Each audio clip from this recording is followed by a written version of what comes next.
मैं उत्तर प्रदेश का रहने वाला हूँ। मेरा नाम विक्की है। मैं अपनी फैमिली के साथ उत्तर प्रदेश में रहता हूँ। मम्मी, डैडी, भाई और बहन। मेरी फैमिली काफ़ी बड़ी भक्त है बालाजी महाराज की और बहुत ज़्यादा आस्था है बालाजी के प्रति। मेरे पापा मम्मी का जब भी मन करता है तो हम सारी फैमिली मिलके बालाजी के धाम चले जाते हैं। मेहंदीपुर बालाजी हो गया, सालासर बालाजी हो गया। ये बात आज से 4 महीने पहले की है, जब मैं जॉब करता था। ऑफिस में मेरे एक दोस्त का जन्मदिन था। उसकी पार्टी के लिए हम लोग डिसाइड कर रहे थे कि ऑफिस की छुट्टी के बाद हम लोग कहाँ पे पार्टी वगैरह करें।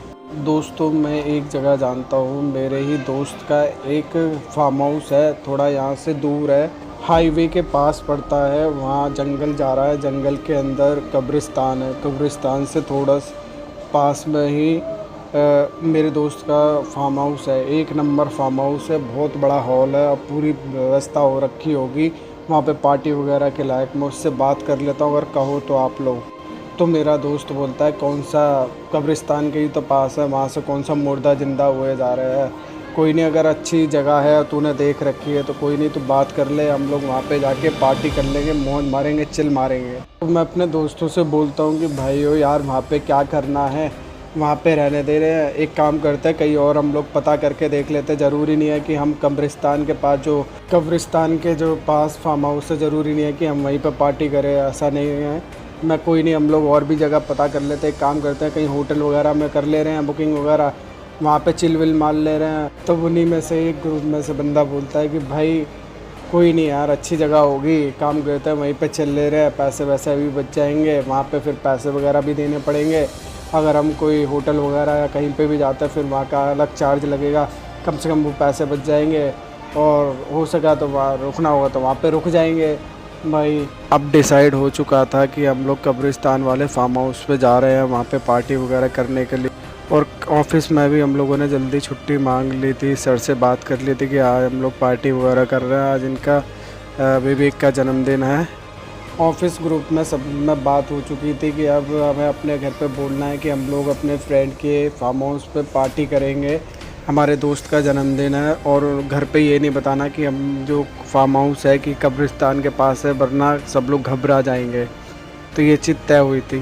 तो हम लोग अपने अपने घर निकल जाते हैं ऑफिस से। तो हम लोग अपने घर पे बोल देते लेट नाइट पार्टी होगी और ये हमारे दोस्त का जन्मदिन है और हम लोगों को काफ़ी डर हो सकता है रात भी हो जाए।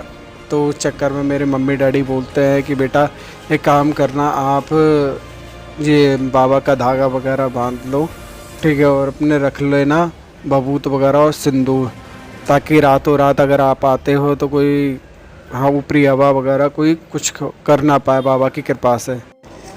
तो बोलते हैं कि काम करना, आप बाबा के आगे मत्था टेक लेना और फिर निकलना इनको बता के, ताकि सही सलामत रहे सारी सफ़र वगैरह, सब कुछ अच्छे से हो जाए आपका।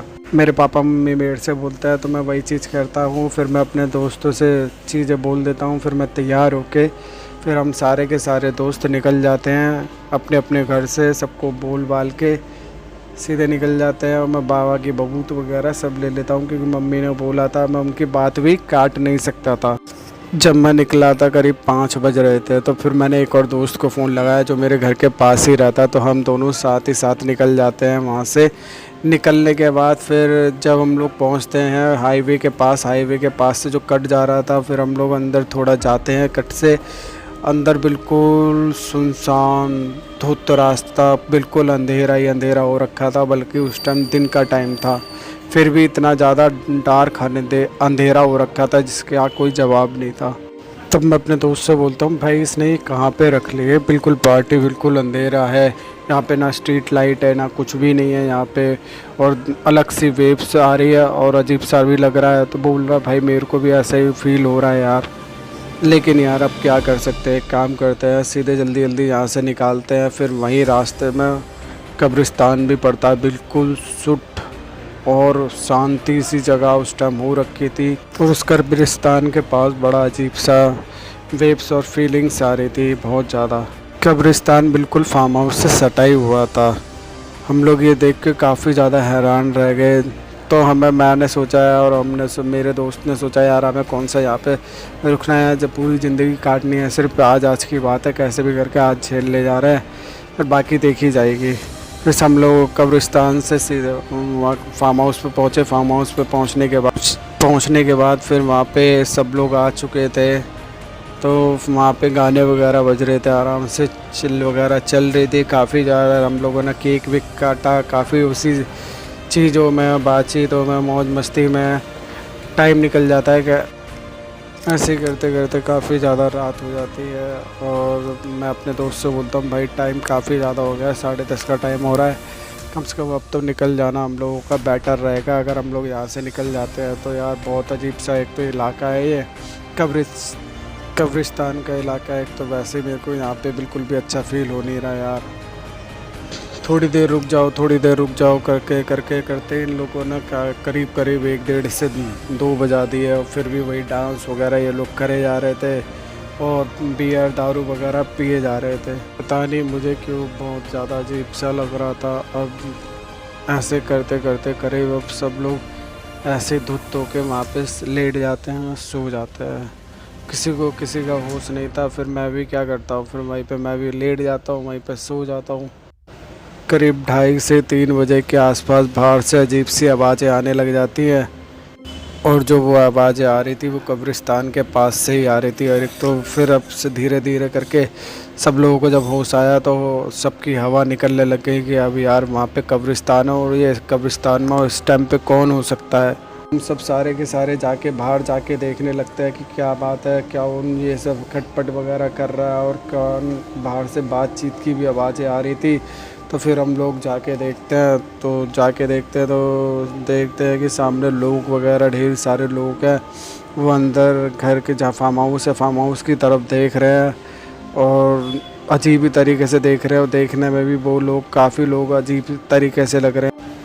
किसी का मुंह सा जला हुआ है, किसी की टांग टूटी हुई है और अजीब ही तरीके से यहाँ पे देख रहे थे। किसी की आँख ही नहीं है, किसी के फेस पूरी तरीके से कटा पिटा सा हो रखा है। सब लोग देख के बहुत ज़्यादा हैरान रह जाता है और सब घर के अंदर जल्दी जल्दी घुस जाते हैं। लोगों की बहुत बुरी तरीके से हालत ख़राब हो जाती है ये चीज़ देखकर कि बाहर ये लोग क्या कर रहे हैं और ये हमारी तरफ और इसी तरफ क्यों बढ़ते हुए आ रहे हैं। सब लोग अंदर चले जाते हैं, बहुत ज़्यादा घबराए हुए होते हैं और सांस नहीं निकल पा रही है, कुछ शब्द नहीं थे बोलने के लिए।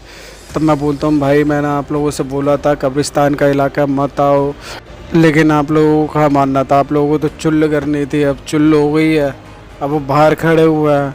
अब हम लोग ऐसी बातचीत कर रहे थे आपस में, उतने में बाहर से आवाज़ आने लग जाती है, रीमा, राकेश, विवेक, लोगों के नाम ले लेके बोल रहे हैं कि बाहर आओ बाहर आओ बाहर आओ। अब ऐसी सिचुएशन में फंस गए थे हम लोग, ना तो कुछ कर सकते थे, ना कुछ बोल सकते थे, ना तो कहीं जा सकते थे। अब बाहर जाएं तो बाहर ये आधमरे लोग जिंदा हो रखे हैं इस टाइम पे और वैसे ही हम लोगों को मार देंगे। अब हमें बहुत ज़्यादा डर लग रहा था। सब दोस्तों वगैरह को, सारे कलीज़ों को बहुत बुरी तरीके से सबकी हवा निकली पड़ी हुई थी। एक दोस्त हमारा बाहर की साइड देखकर बोलता भाई ओ ये फार्म हाउस की तरफ आ रहे हैं, अब क्या होगा, अब हमें कौन बचाएगा। अब हम लोग बेसिक फार्म हाउस के अंदर है, अगर ये फार्म हाउस के अंदर घुस गए तो फिर हमारा तो काम तमाम हो जाएगा। भाइयों कुछ करो।